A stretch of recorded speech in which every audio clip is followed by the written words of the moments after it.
សួស្តីពុកម៉ែបងប្អូននៅខាងមុខនេះសុទ្ធតែជាប្រភេទក្បាលបាញ់លៀងពុកម៉ែបងប្អូនបាទក្បាលបាញ់លៀងនេះយើងរៀបចំមកមើលគ្រឿងបន្លាយឲ្យភ្ញៀវយើងមុននឹងរៀបចំណាយើងឆែកមើលថាបានល្អអត់ហើយប្រភេទក្បាលបាញ់លៀងគឺជាប្រភេទក្បាលបាញ់លៀងអូតូបាទគឺជាប្រភេទក្បាលបាញ់លៀងអូតូពីស្តុក22សម្រាប់តួវិញក្រាស់ល្អមែនតើពុកម៉ែបងប្អូនអាចមើលបានណាសម្រាប់ប្រភេទក្បាលបាញ់លៀងអូតូនេះវាមានជាមួយនឹងកឡោខ្លាញ់គោពុកម៉ែបងប្អូនតែនេះឆ្ងល់ថាកឡោខ្លាញ់គោនេះប្រើសម្រាប់ធ្វើអីបាទប្រាប់កឡោខ្លាញ់គោនេះគឺវាជួយមកចិញ្ចឹមពីស្តុងនេះកុំឲ្យវាកកិតជាមួយនឹងដៃនេះណាកាលណាដែលវាអត់មានកឡោខ្លាញ់គោវាអាចនឹងងាយនឹងកកិតខ្លាំងមែនតើតែធ្វើឲ្យវាស្តុងរបស់យើងងាយសឹករិចរិលលះជ្រាបទឹកតាមហ្វឺតណា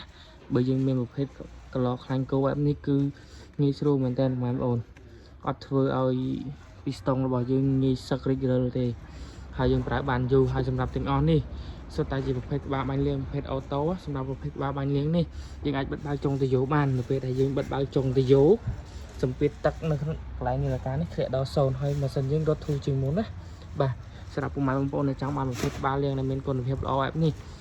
អាចឆាតចូល page ឬទំនាក់ទំនងតាមលេខទូរស័ព្ទដែលមានលើ page ស្រាប់បាទសូមអរគុណច្រើន